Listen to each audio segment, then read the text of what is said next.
Fala galera, hoje eu quero falar com vocês aqui, continuar aquela série Processo Civil na Prática. Hoje eu quero falar para vocês sobre a continuação, né? Eu trouxe o último vídeo aqui sobre a impugnação e agora eu quero trazer para vocês aqui o que acontece depois na prática, né? Não na teoria. Na teoria, pressupõe que vocês sabem, né? Despacho saneador, etc. Ou então julgamento antecipado, enfim. Galera, queria pedir para vocês, se você não se inscreveu ainda no canal, que se inscreva. Tem muita gente que acompanha e ainda não está inscrito e me ajuda bastante. Eu trago esses vídeos aqui com o intuito de ajudar, mas se o canal crescer, fico feliz. E, galera, do ponto de vista processual, existem diferenças entre o processo no âmbito do juizado especial e no processo comum ordinário. Vamos traçar dois pontos aqui. Isso no processo civil. Nessa série aqui eu foco em processo civil. Se vocês quiserem, eu posso trazer outras aqui com base na minha experiência, claro. Então, vamos lá. Feita a distribuição da inicial, contestação e impugnação. Depois desses três atos, que são os mais comuns, que são os mais conhecidos, o que vai acontecer no âmbito do processo? Aconteceu o seguinte, você impugnou, vamos supor que você está pelo autor da ação, você fez a impugnação. Se você estiver pelo juizado especial, podem ocorrer dois cenários. O primeiro, que você e a outra parte pediu julgamento antecipado, com base nas provas que já tem nos autos, e aí o processo vai subir concluso para o juiz julgar.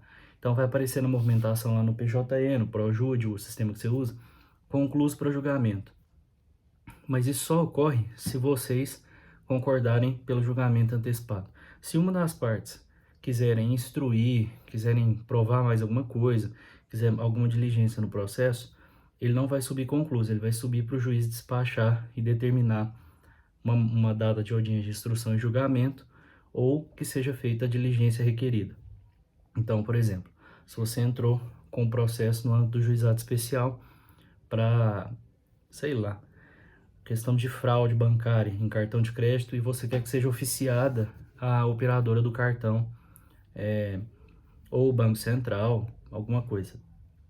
O juiz não vai julgar antecipadamente porque existe pendência para o julgamento, qual seja o ofício ao Banco do Brasil. Então, a questão de determinar estrategicamente se é melhor julgamento antecipado ou se é melhor instrução é uma questão bem pessoal, bem do processo que você está atuando. Eu recomendo que você pense bastante, troque ideia com algum advogado que tem mais experiência, mas assim que determinada a estratégia que você vai adotar, tome cuidado com os seguintes pontos. Se o julgamento será antecipado, você tem que, e você está pelo autor, você quer que, em geral, você quer que a ação julgue mais rápido, certo?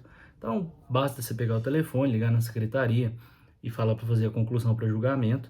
Se as duas partes tiverem concordado com o julgamento antecipado, como eu disse, e feito a conclusão para julgamento, eu recomendo assim que você espere um mês e meio e comece a ligar no gabinete para falar com o assessor do juiz para poder eles sentenciarem mais rápido. Se for processo que tenha prioridade de tramitação, você pode ligar com um pouco mais de rapidez, vamos falar assim. Então, vamos supor que seja um processo de idoso, um processo de aquele juízo 100% digital, ou seja um processo com idoso acima de 80 anos, que é prioridade dobrada.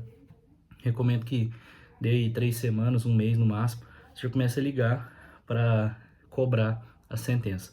Por quê?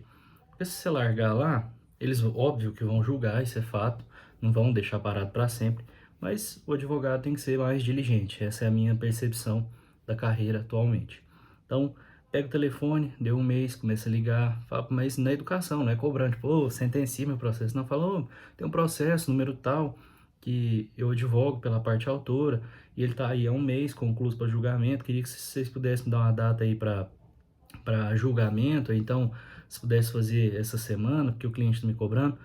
Em geral, as secretarias, os gabinetes são muito solícitos, assim, principalmente por telefone e tal, porque são coisas comuns do dia a dia deles, certo? No outro cenário, o cenário onde você marca a audiência de instrução e julgamento, você tem que estar convicto das suas teses, do que você vai querer provar.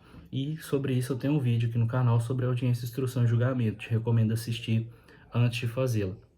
Você tem que estar muito convicto das suas teses, tem que estar convicto do que está falando no processo, você tem que estar convicto do o que é pertinente você levar para provar numa audiência, testemunhas que você vai levar, se for chegar a esse ponto, e enfim. É o vídeo que eu trouxe aqui sobre audiência, instrução e julgamento que eu recomendo você assistir. Antes de passar para o procedimento comum ordinário, queria te pedir novamente para se inscrever se não tiver inscrito. Eu trago esses vídeos aqui, pode estar ajudando vocês ou algum colega. Se quiser compartilhar com um colega, eu ficaria muito feliz. E novamente ressaltando que eu não tenho pretensão de ser professor e tal, é tudo baseado na minha experiência aqui, há 1 ano e meio quase advogando, certo? Se for um procedimento comum, ordinário, ele é diferente do juizado, óbvio. Então, o que vai acontecer? Você fez a impugnação, protocolou a impugnação. O juiz vai fazer o saneamento do processo, aquela fase de saneamento que o CPC de 2015 trouxe. O juiz vai sanear o processo de que forma? Talvez ele vai analisar as preliminares arguídas pelas partes. O juiz vai determinar que você especifique provas, que o réu especifique provas. E como que você vai fazer isso? O juiz despachou hoje para especificar provas. Ele analisou todas as preliminares, viu que o processo vai seguir, porque não tem nenhuma preliminar a ser acolhida. Você vai ter que especificar provas. Uma petição simples.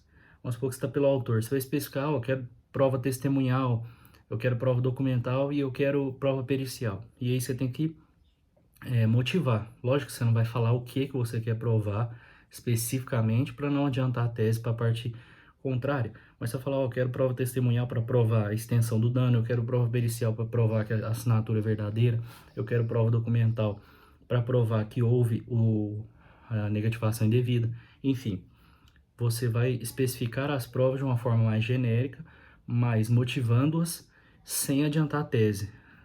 Atenção sempre nisso, porque quando eu tô prestando serviço para uma empresa local e eu me subordino ao diretor jurídico, eu lembro que uma das primeiras peças de especificação de provas que eu fiz muito pautado no CPC estrito, assim, e eu fui adiantando as teses, porque eu fiz ela muito bem descrita, e ele falou, ó, não tá errado, mas você tá adiantando tese para a parte contrária, e fica a dica para você não fazer isso.